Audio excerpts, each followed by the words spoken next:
গত 31 জানুয়ারি 2025 ঈশান গোপালপুর ইউনিয়নের কাচারিটেক এলাকায় একজন অজ্ঞাত ব্যক্তির লাশ পাওয়া যায়।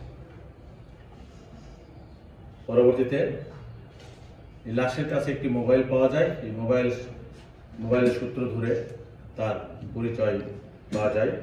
তার নাম ফরহাদ প্রামাণিক, পিতা সাত্তার প্রামাণিক, সাং আন্দারমানিক, থানা রাজবাড়ী, জেলা রাজবাড়ী।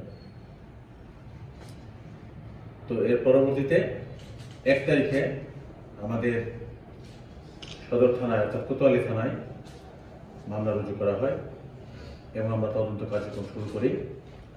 তদন্ত কার্যক্রম চলমান থাকার এক পর্যায়ে আমরা সুমন শেখ নামে একজনকে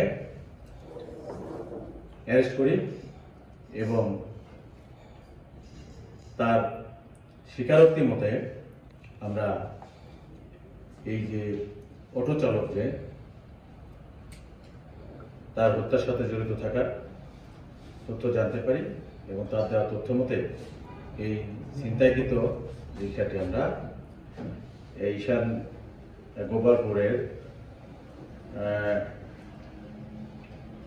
এলাকা থেকে রেজাউল করিম নামক এক ব্যক্তির ভাঙ্গারির দোকান থেকে ওই রিকশার ব্যাটারি সহ আমরা উদ্ধার করি এবং রেজাউল করিমকে গ্রেপ্তার করি। এভাবে মামলাটি উদ্ঘাটন হয়েছে। এর সাথে আরো 2 জন আসামি জড়িত আছে। সেই 2 জন নাম আমরা এখন বলছি না, পরবর্তীতে বলবো। সুমন শেখ গোয়ালনন্দ এলাকায় থাকে, পেশায় সে কাঠমিস্ত্রি এবং নেশা করে, ড্রাইভার খায়। তার বিরুদ্ধে গোয়ালনন্দ থানায় একটি চুরির মামলা রয়েছে এবং এই নেশার টাকা জোগাড় করতে গিয়েই কিন্তু এই অটোরিকশা চালককে তারা হত্যা করেছে। তারা তাকে নিয়ে আসছে, প্রথমে বলছিল যে ভাঙ্গারির জিনিসপত্র এক জায়গা থেকে আরেক জায়গায় নিয়ে আমাদের ঈশান গোপালপুর এই যে এলাকার কথা বললাম, যে এই যে সাইজউদ্দিন মাতব্বর পাড়া রেজাউল করিমের দোকান, এটা হচ্ছে যে কাচারিটেক এলাকায় তাকে নিয়ে আসছিল। নিয়ে এসে ওইখানে তাকে আগে নেশা খাওয়ানোর চেষ্টা করছিল, কিন্তু নেশা খাওয়াতে না পেরে পরে গলায় রশি পেঁচিয়ে তাকে হত্যা করেছে। সেই রশিটিও আমরা তথ্য করেছি। সম্প্রতিকালে যে কয়েকটা হত্যাকাণ্ডের ঘটনা ঘটেছে তার বেশিরভাগই দেখা যাচ্ছে যে রিক্সা চালকরা শিকার হচ্ছে। স্যার, মানে কেন এই রিক্সা চালকরা এই হত্যাকাণ্ডের শিকার হচ্ছে এবং মেনলি যেটা শুনতে স্যার শুধুমাত্র ব্যাটারিটাই ওদের মূল টার্গেট, আসলে কি স্যার আপনারা কি পেয়েছেন? আমাদের তদন্তে আমরা যেটা দেখতে পাই সেটা হলো যে এই রিক্সাগুলোর রেজিস্ট্রেশন নাম্বার নাই। এগুলো গায়েব করা খুব ইজি, বিক্রি করা খুব সহজ।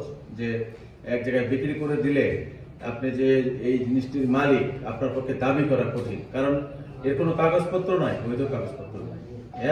আরেকটা হলো এই আলামতগুলো গায়েব করা খুব সহজ, কারণ ভাঙ্গারির দোকানে দিচ্ছে, এটা ভেঙে ফেলে মানে ভাঙ্গারি হিসাবে লোহার অংশ বিক্রি হচ্ছে আর ব্যাটারিটা অন্য জায়গায় ব্যাটারি হিসেবে বিক্রি করে দিচ্ছে আর কি। এই জন্যই মূলত এটা শুধু আমাদের এলাকায় না, সারা বাংলাদেশ কিন্তু এই টেন্ডেন্সি আছে। কিন্তু স্যার যারা হত্যা করছে মানে হত্যার সাথে সম্পৃক্ত তারা কি বেশিরভাগই অ্যাডাক্টেড এরকম মনে হয়েছে? আমরা যেগুলো আমাদের এখানে যেগুলো আমরা পাচ্ছি বেশিরভাগই এই জাতীয় আর কি, যে এরা নেশাগ্রস্ত আর কি, বা নেশা করে আর কি, নেশার সাথে জড়িত। এই ঘটনাও তাই। এই যে বাকি যে 2 জন আসামি আছে মানে হত্যার সাথে সরাসরি জড়িত, তারাও নেশা করে। অর্থাৎ হত্যার সাথে যে 3 জন জড়িত, সরাসরি জড়িত 3 জনই নেশা করে এবং একই এলাকায় তাদের বাড়ি।